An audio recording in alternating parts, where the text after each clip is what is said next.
Delighted to introduce Simon Hall to you, who's going to lead us in this session. Simon's the Director of Export and Investment at the Midlands Engine. Simon, over to you. Well, thank you, Sir John and John. As Sir John said, it's already been a long day, but a very good one, with the majority of events here in the Midlands Pavilion playing to packed houses. It's great to see so many people here right now for this final panel discussion of the day, in which I'll be asking four very knowledgeable panelists to elaborate on aspects of this new look Midlands Engine investment portfolio. 24 fantastic investments, and a figure that you've heard mentioned a couple of times, I'll say it once more, £11 billion worth of investment estimated in the portfolio. But please don't think that's all that we've got, because there's plenty more bubbling under in the pipeline behind these 24 fantastic opportunities. So there's lots more coming soon to a cinema near you. So let me just quickly introduce our panel. And firstly, Sir John Peace, Chair of the Midlands Engine. And I think, given the number of times that Sir John has already been on the stage today, I think I can get away with saying he needs no further introduction, I hope. Secondly, Terry Spall, who's the Commercial Director of the MIRA Technology Park, which is a Midlands beacon for automotive innovation and development, where cutting-edge vehicle technology is created, developed, validated and certified. And their new southern manufacturing sector is one of the projects in the new investment portfolio. And if you've never been to MIRA, it is some experience. And I've had the pleasure of being driven around the MIRA test track at amazing speed by Terry Spall, with no hands. So anyway, there we go. Ian Stringer is the Midlands Regional Director for GVA, and as I'm sure you'll know, GVA are the UK's leading and most diverse real estate advisory business, and they advise both the public and private sector on some of the very largest real estate projects in UK and Europe. And finally, from my colleague from the Department for International Trade, Colin Clinton, who's the Midlands lead in the Department for Capital Investment. And Colin's job is all about helping to put investors and opportunities together. And Colin, working with the West Midlands Growth Company and John, has been one of the kind of leading lights behind putting this Midlands Engine Pavilion together. So well done to Colin and the rest of the team, of course, for all of that. So more than enough from me, I think.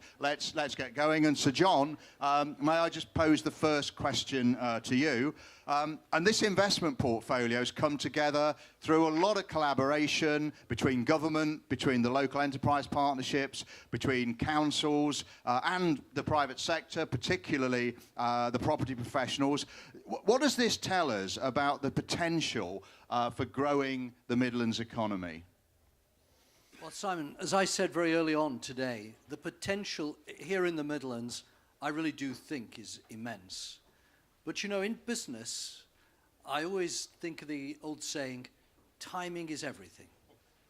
And when you think about some of the things we've been talking about today, east-west connectivity, city regeneration, development of our towns and cities right across the Midlands, this is the time, Simon, to invest. You look at the yields today that investors are getting, but if you look ahead, if we are right about this investment that we're making into this great region, if we are successful at creating that 54 billion of growth, that will have a material impact on the results we get from these 10 billion of investments today. Simon, timing is everything, and the time is now. So thank you, Sir John. And Ian and Terry, would you like to add anything to what Sir John said about the potential? Yeah, thank you. I think in terms of creating that economic growth, then if you can get spades in the ground or bricks laid, then that makes such a huge difference. And that's part of the conundrum in a way, in that development is a very high risk activity. And therefore it's easier, you know, to get an investor in that collectively with the landowner, they'll wait for the pre-let. They'll work hard to get that pre-let, but it might not come for 5 years, so you won't get that catalytic effect of construction. So if those parties, the investor, the developer, maybe the landowner or the public sector bodies around that can work together to actually bring speculative development forward, that makes a huge difference to the chances of, you know, enhancing economic growth. It's slightly less important in the industrial sector because the lead-in for industrial is perhaps, you know, 6, 9, 12 months. So people can wait that long. But in the office sector, you know, I always look back on HS2 coming to Birmingham and think, they probably wouldn't have gone to Snow Hill if they couldn't touch and feel the building and see it within sight within 12 months. If it was 3 years away, that's a difficult decision to make. So it's how you can get that speculative development going. Thank you. Terry? Yes, I mean, I heard somebody talking earlier on about the sum of the parts for Midlands UK, and I think it's absolutely true. If you look at the Midlands engine or Midlands UK and what that can do on the global stage in terms of attracting foreign direct investment, it's very significant. And if you then break it down on a sector-by-sector basis, I mean, my sector is obviously automotive. As Midlands, we are absolutely world-class, and I think we can compete against anybody in the world. So, you know, the fact that it's come together in this way, the fact we're all here and we're all pushing these investments, I think is really significant, and we should make the most of the opportunity. No, thank you. And I'm not going to take the risk of a show of hands, but I think if we think about how the Midlands used to approach MIPIM with all of the various cities doing their own thing versus where we are now with this unified approach, everybody I've spoken to today is certainly very much united behind this as the way to move forward. So, moving on to Colin now. Colin, this is now the third year that we've had a Midlands Engine investment portfolio, and I mean you've been very actively involved throughout. Could you tell people what's different about this new version? Yes, certainly I can. Good afternoon, everybody. It can be wrapped up in one word, and that's the quality of the Midlands offer. There has never been such a high quality this year than the last 3 years and before. 24 projects that you'll find within that portfolio is a record, as Sir John says, over £11 billion worth of value. And we are leading the way across the UK. And dare I say that as someone who works for the Department of International Trade, but it is true to say that I know that the Midlands are leading on this, and we should lead even further and stronger going forward. And others will follow. And that's the great thing of working together, the collaboration. There's been big improvements as well over the last 12 months in terms of producing the portfolio and working with the Midlands Engine promoters. And I give them huge credit, the fact that the collaboration sometimes is undercooked. People say, well, yeah, we are very collaborative, but it's only when you actually have to go and test that. And test it out to the very extremes at times, from basket cases to gold dust. That's exactly what we've created in the last 12 months. And it's down to actually sitting down with promoters and maybe thinking about it a different way. I call it turning the bag inside out. You know, we've done it this way for so long. Well, why don't we try it the other way? And suddenly it emerges, and those projects are now within your hands. And it isn't just for MIPIM. You know, this is done on a regular weekly, monthly basis. So as projects come through, they can then go into promotion at any time through that year.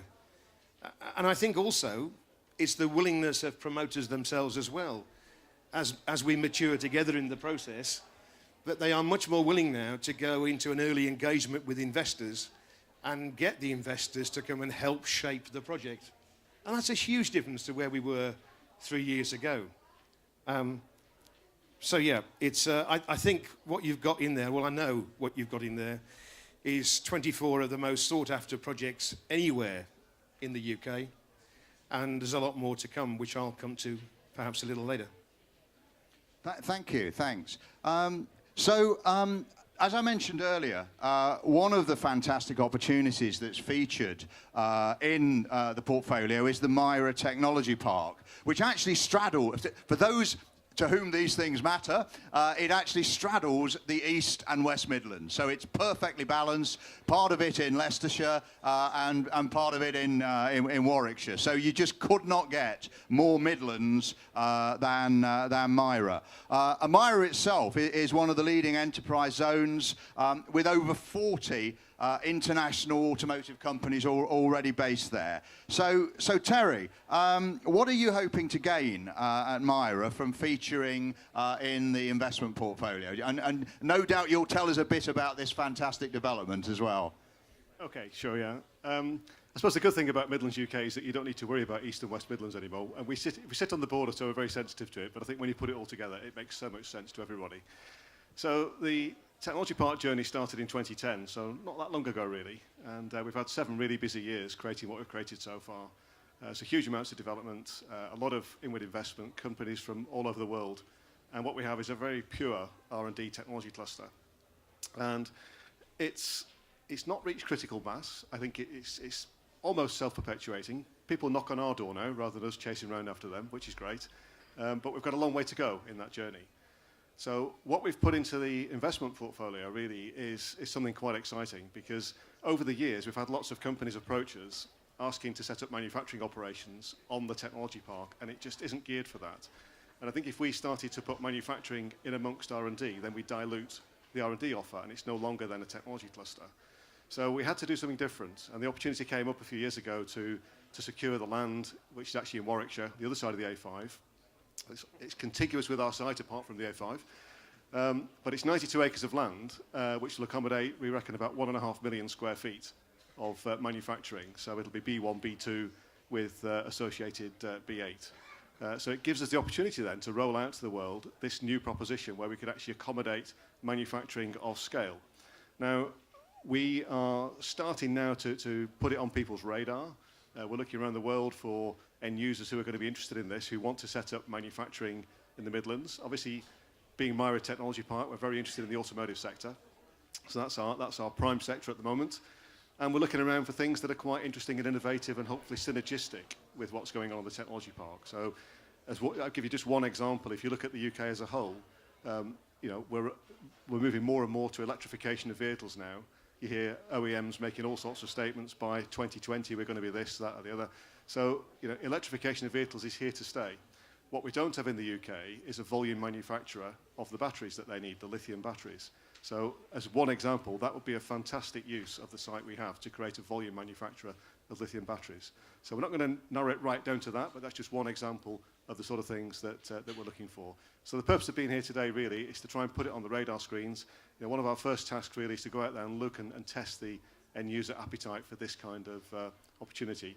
And we're situated literally right in the centre of the Midlands engine, so it's quite a good location to do it. Simon, can I just comment on MIRA, please? And Terry, I think you're almost modest about what the potential is for MIRA. Simon and I were in Shanghai towards the end of last year, met with a delegation from Dalian, and all they wanted to talk about was MIRA and the work that was being done there.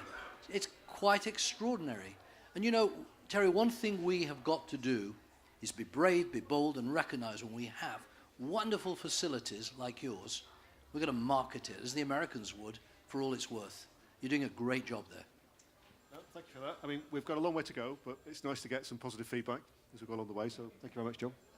And I think the really interesting thing about MIRA to me is that unlike a lot of other R&D facilities, it's not tied to a particular OEM. And there are a large number of companies, both large and small, that are operating there.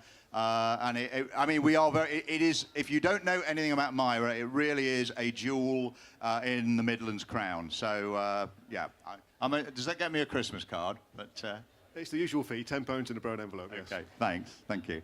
I think we'll go now to Ian. And Ian, some are saying that on the face of it, securing money is perhaps the easy bit in terms of development, but without other key drivers for making actual physical development happen, the availability of money actually means very little. So what are these other key drivers that really enable developments to happen?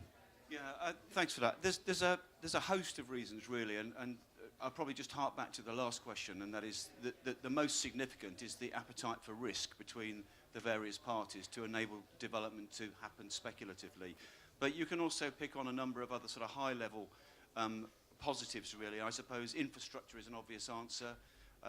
Birmingham's investment stock has gone up massively since the completion of New Street Station, so there's a very real and tangible example there as to why or how investors see a location on the back of infrastructure improvements. We've probably had about 4 years benefit so far of the HS2 story in terms of improving the region's investment stock. We've got another 8 years to go until it actually starts running, and I think that will just continue to see a gradual improvement. I mean, the real tangible shift will still happen, I believe, when it actually starts running, but we'll see over a decade's worth of benefit for this region on the back of people's belief about what that will be about, what benefits it will bring. Road infrastructure, road transport infrastructure, particularly in the distribution sector, the Golden Triangle, etc., just-in-time delivery, that's an increasingly important thing for manufacturing, the industrial and distribution sector. And I suppose at the end of the day, really, all this stuff is driven by occupier demand, and from an occupier's perspective, they need a good catchment of people to employ, to do the work there. They need accessibility to get their staff to work. They need those other benefits that I talked about earlier on, the social infrastructure behind that. And I think that's why this region is beginning to see an increasing number of so-called North Shoring opportunities, where people can see that in this region. You can get to work reasonably within 3/4 of an hour or an hour here, rather than the 2-hour commute in both directions, depending upon where you live in the southeastern London. And for companies, then that is absolutely critical. Their people, in the main, are critical. So that's the kind of virtuous circle.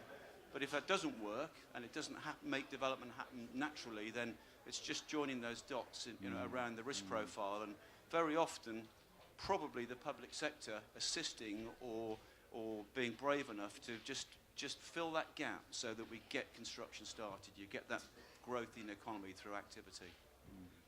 And so Sir John stood here a year ago with the previous iteration of the portfolio, and today we've got a new iteration. As a property professional, would you be more or less optimistic of getting this one away? I'm more optimistic because I think a year on now, what this does is it's more definitive about the type of investment that is required for each of those opportunities. So it's much less general, it's much more specific. And I think last year that was something that was it's quite difficult to actually understand. What is it that certain schemes are looking for? Is it just money? Is it expertise? Is it joint venture partnership? What is it? And now I think the prospectus is much more specific. So for everybody, it's clearer, and certainly for inward investors and overseas investors, it should make it clearer and make it easier to understand what's on offer. Okay, well, no, thank you for that. That's good to hear. And again, to Ian, what do you think the particular appeals are for investors looking at the Midlands? What's our SPs, if not USPs? That's the question I just answered, really, Simon. In terms of infrastructure, the improvements, etc. So, rather than repeat those, it's about all of those factors. things. Yeah. All of those things. Colin, I mean, you're all about promoting the Midlands. Do you want to add anything to that? I better use this, haven't I?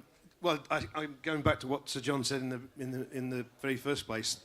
There has never been a better time, and we have to take that window. That window will not be there forever, and we have to open the window and step through it and courageously go out there and seek it. I think one of the things I was going to answer later on, perhaps, was we've now got over 3 years mature in terms of how we are articulating the offer together with the promoters.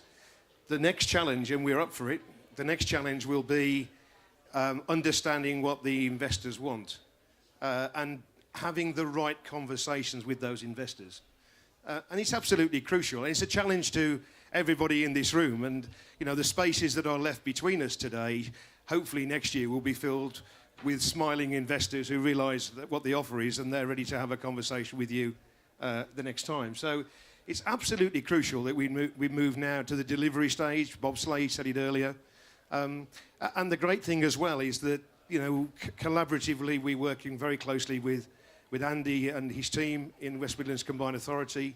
Their perspective will be out tomorrow at approximately 3:45 or on the dot. And I think, you know, you'll see where that collaboration is taking place and that identification of the offer, the quality offer. So, you know, but now is the time we've got to turn that into delivery, and we've got to come back next year and say, you know what, we made a good job of the last 12 months.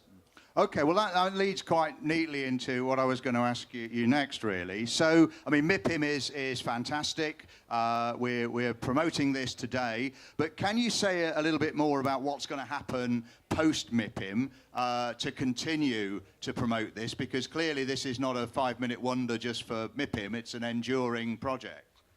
It is, thank you. Well, just very briefly, since last year when we stood here last time, I've worked very closely with the project promoters, and we now have 100 projects plus within a pipeline, and all of those are potential 100 million projects, which, if you think about it, is fantastic. When people said when we started this journey, 100 million, we can't reach that, and now, of course, we're now 100 of those 100 million. So we will continue to work on that pipeline. Those are obviously the projects in promotion that you see in front of you now.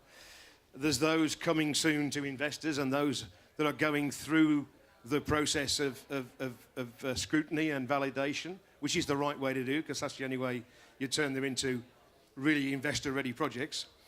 And there's those ones to watch. And there's a lot more now coming out of economic plans, strategic economic plans, local area plans, etc.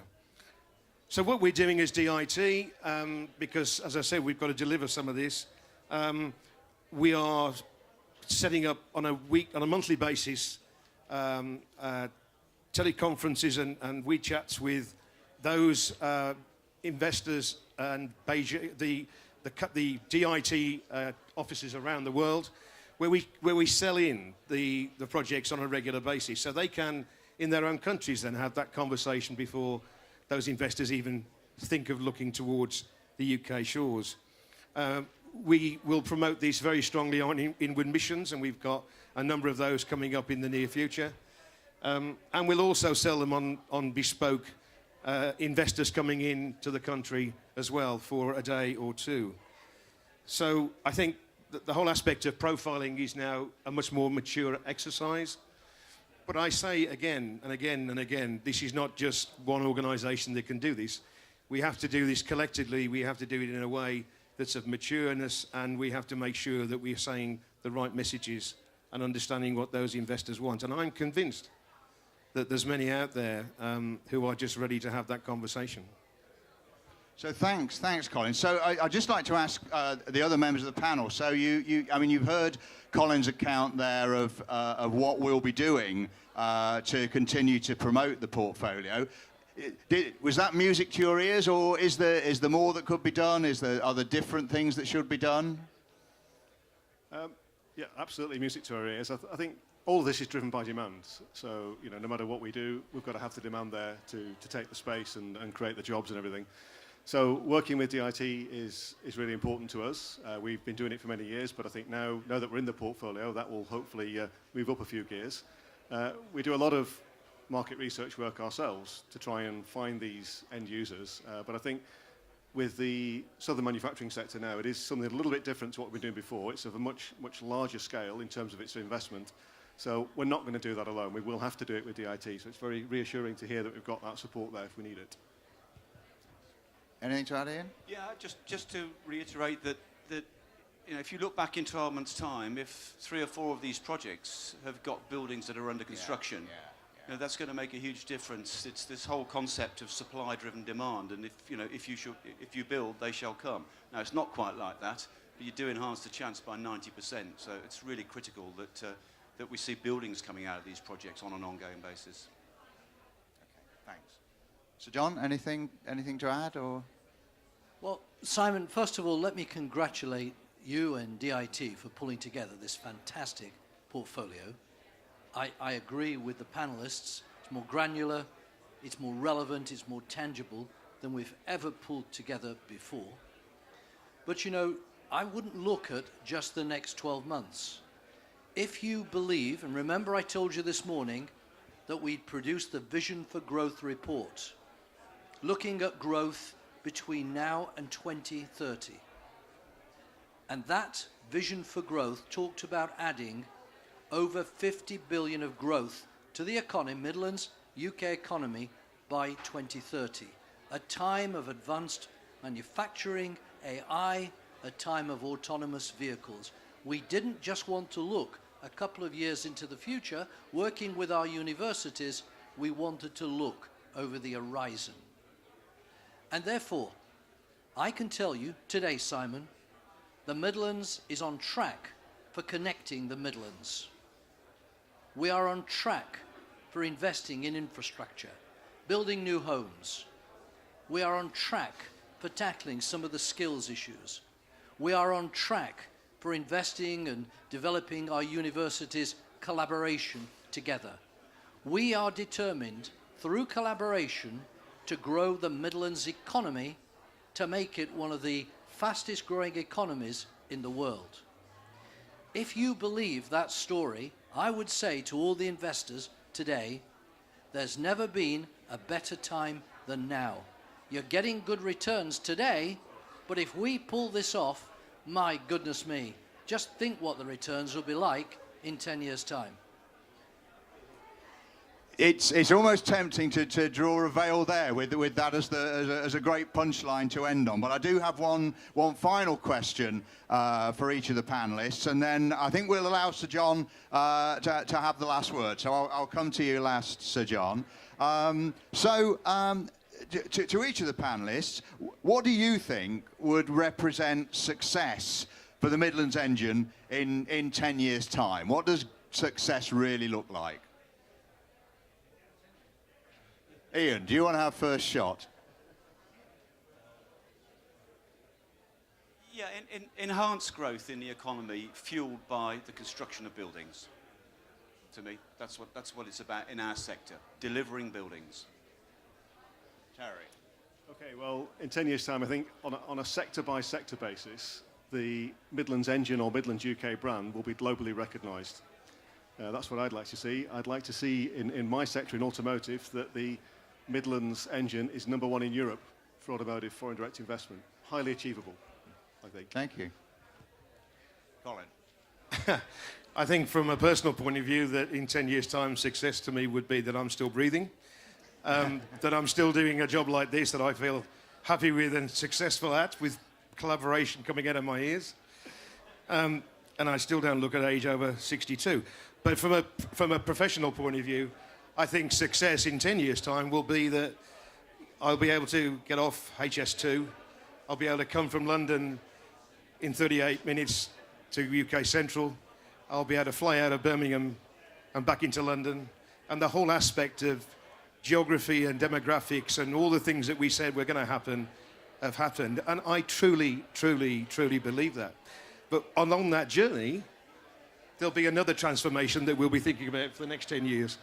And I would applaud the fact that we should never stop thinking that he's going to have to move forward and move forward and move forward, because if we don't do that, well, we won't be sitting here asking the same questions next year, will we? Well, thank you. And I hope all that comes true, particularly the bit about still breathing. And Sir John. Simon, you know I'm suffering from this chesty cough. He's hilarious. It's killing me. It's killing me just trying to laugh. Closing remarks from me. What do I think matters, not just to me, but to everybody in this room? Nobody wants to go back to austerity. Nobody wants to become negative looking at a shrinking economy. We have to have growth.